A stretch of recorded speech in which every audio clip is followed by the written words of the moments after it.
In this brief tutorial, we're going to show you how to create stock that you can use with the verification tool. You can create 3 different types of stock for use with verification.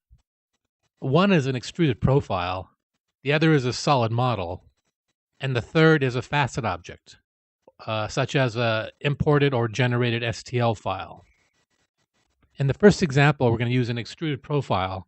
You can see this profile on the screen right now.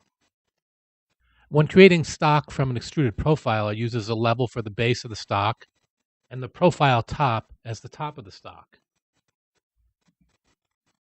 As you can see in this model, the level is at 0 and the profile top is at 0.51. So it'll create a stock that is slightly more than a ½ inch thick.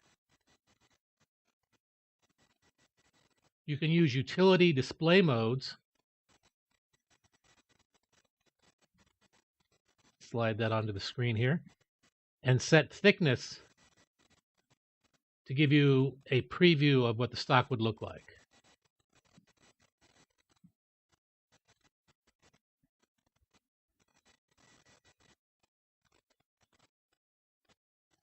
To tell verification what layers to use for creating the stock, you need to modify the Work Setup tab for the job.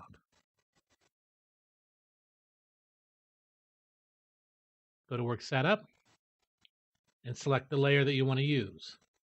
We want to use layer 2 of the profile stock, which is already set. You can also click on a preview button and you get a preview of the final stock. Hit accept. Let's open verification. And then we want to enable the material removal. And as you can see, it extrudes the stock. In the next example, we're going to use the solid model.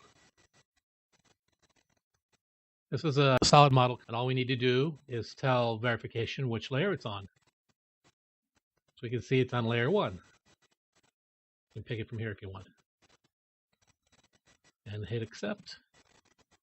Then we go to verification. Turn on the solid model, and there's the stock. The final type is a facet object.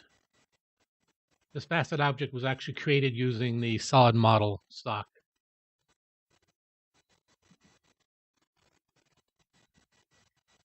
Don't necessarily need to show it, but we'll show it.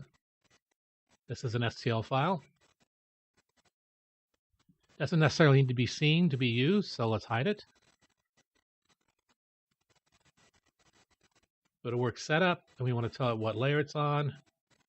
It is the facet stock layer. We can do a preview. As you can see, it previews it out just fine. And finally, we go back up to verification and turn on material removal. And there we have the stock. I hope this short tutorial has been helpful, and thank you for using SmartCAM.